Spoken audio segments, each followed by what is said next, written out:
Wait, it's a bird. It's a plane. Oh, hindi pala. Ito ay ang iloy ng tewtew.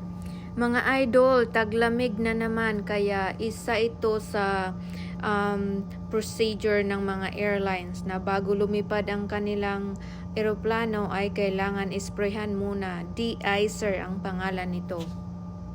Para masiguro na safe and smooth operation ang flight, kailangan isprayhan yung buong eroplano ng de-icer, yung pangpawala ng asin ba? Pangpawala ng snow. So yung de-icer, usually ang ginagamit namin dito ay asin.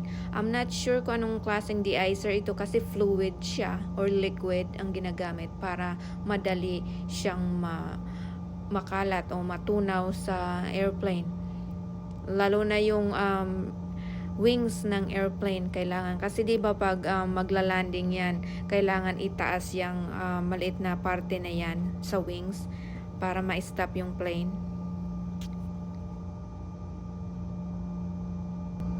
So alam nyo naman ako mga idol, I am a curious person. So tinanong ko talaga ang piloto o ang kapitan ng eroplano. Yung isa sabi niya para ang smooth ang transition o smooth ang flight, nagkukan talaga, nag-i-spray ng de-icer. Tapos yung isa naman sabi niya para maalis ang contaminant. So yun lang ang sinagot sa akin kasi it was a short time, mga less than 1 minute lang ako nagtanong. Tapos pababaan na lahat ng mga pasahero, ayoko namang humarahara sa daan kaya that's what I did.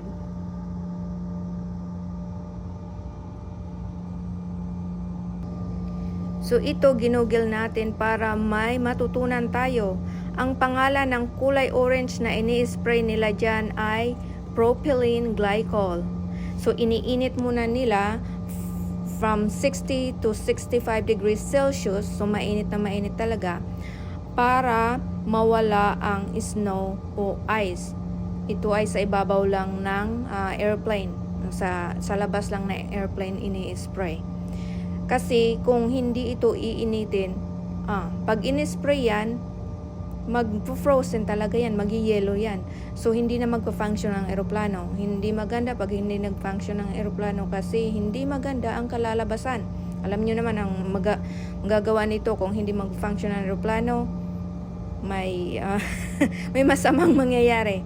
So that is the one that they sprayed on. So they blasted para mawala yung contaminants. Yung contaminants na yon ay snow or ice or snow slushy or slushy.